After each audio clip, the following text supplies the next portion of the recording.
3 દિવસ પ્રતિષ્ઠા તારીખ 14, 15 અને 16 તારીખે શ્રીમદ ભાગવત કથા પૂજ્ય ભાઈશ્રીની પ્રારંભ થાય છે 16 તારીખથી 16 થી 22 તારીખ એની વચ્ચે પાછા 7 દિવસના કાર્યક્રમમાં સંતવાણીના પણ પ્રોગ્રામ રાખવામાં આવ્યા છે। એની તારીખ છે 15, 17 ને 19 20 તારીખ એટલે કે આવનાર 20 તારીખમાં અમારા ભરવાડ સમાજની બહેનો દીકરીઓનો હુડારાસ 51,000 બહેનો દીકરીઓનો હુડારાસ રાખવામાં આવ્યો છે।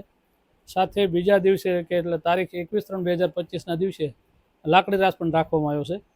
આ સંપૂર્ણ આયોજન અત્યારે સતત ચાલુ છે। સાથે સંતવાણીના પ્રોગ્રામ વિવિધ પ્રોગ્રામો બધા છે।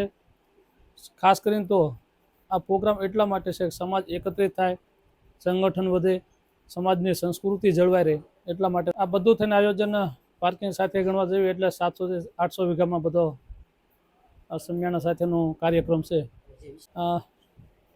વર્ષો પહેલાં જ્યારે નગાલા ખાપાએ સ્થાપના કરી ત્યારે ફાગણ વદ એકમની ધૂળેટી હતી। એ જ તિથિનો ફરીવાર આ 450 વર્ષ પછી 1735માં જે તિથિ ભગવાન મંદિરની સ્થાપના થઈ એ તિથિ ફરીવાર અમને આ પ્રાપ્ત થઈ છે। આ ફરીને સંયોગ થયો છે।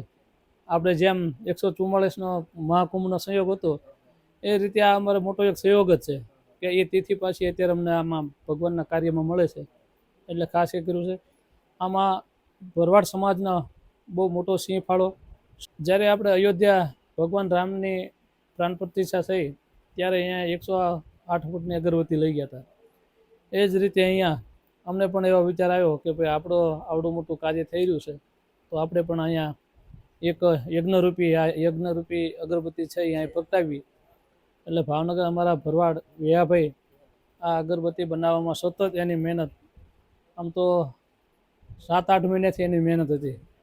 આ ચોમાસું ગયા પછી પહેલાંની એની મહેનત હતી અને એ મહેનત અત્યારે સાકાર થઈ અને અગરબત્તી અમે ટ્રક દ્વારા અહીં લાવવામાં આવી છે।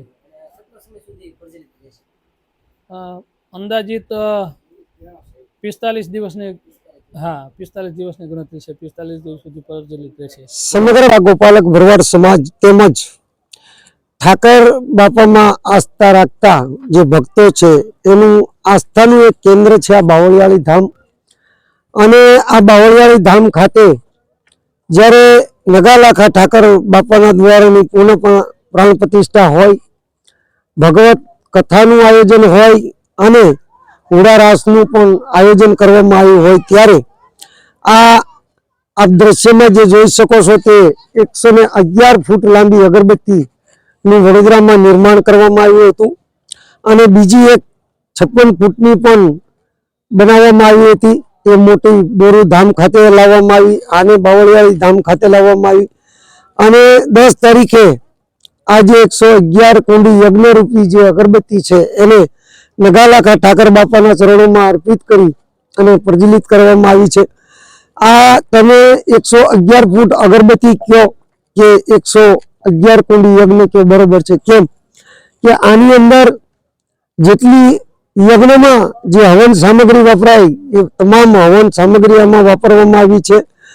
આનું વજન 2901 કિલો છે અને આ લગભગ સતત 3 મહિના સુધી આ પ્રજ્વલિત રહેશે। જય ઠાકર।